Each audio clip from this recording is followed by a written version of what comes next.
Yes, tonight, former U.S. Ambassador to the United Nations, Fox News contributor John Bolton. Ambassador, good to have you with us. Let's start with the Syrian ceasefire.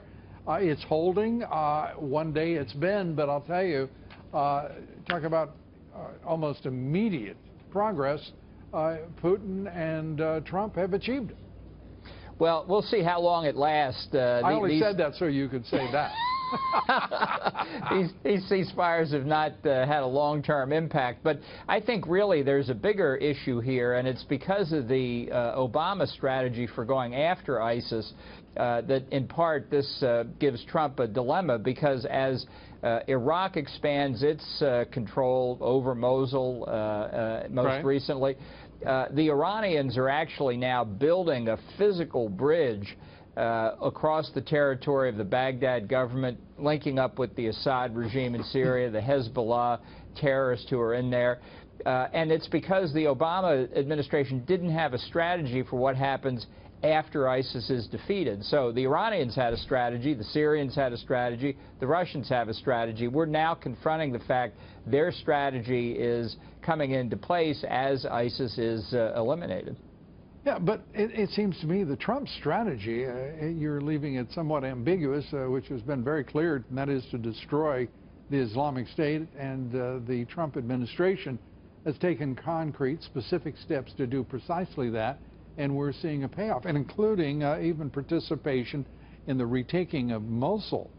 This is quite a different administration than the one that you are criticizing appropriately for not having strategies, plans, or even any sense of action to take against ISIS or in Iraq against the Islamic State, taking Mosul and other towns and cities.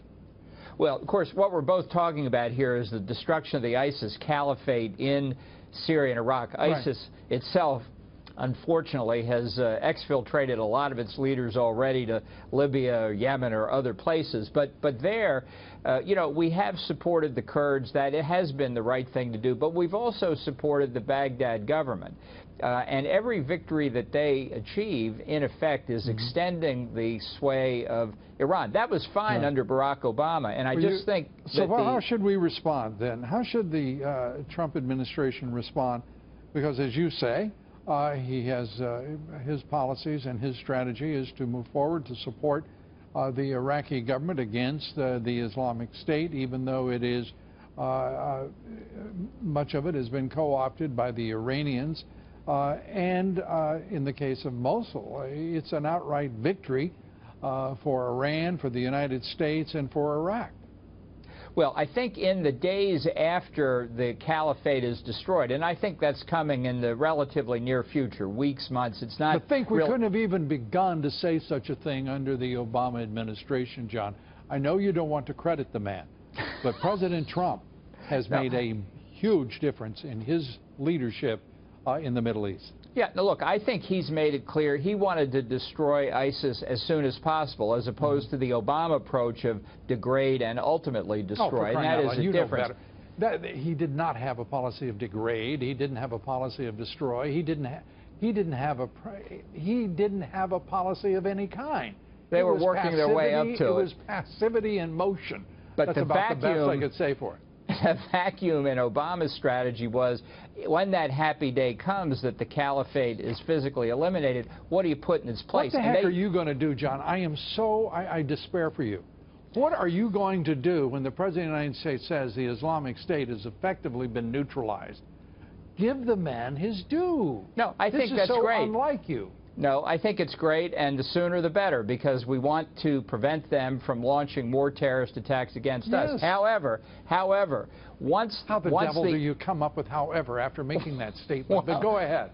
Because after the vacuum is created, we have to decide who's going to fill it. And I'm afraid because we have not had a significant change in the bureaucracy from the Obama approach, Iran and Assad are going to fill it. And that's simply laying the foundation for the next struggle that's coming. Although not specifically articulated, I do think that you can infer from the fact that the Secretary of State has said there is no room for the Assad government or family in Syria at all. much can be inferred from that, and I think it would overlap neatly with what you see as a vacuum and what I see as progress. Ambassador, great to see you. We'll see. We'll see. We'll see. C'est la vie. Ambassador John Bolton, thanks so much. Thank you, Lou.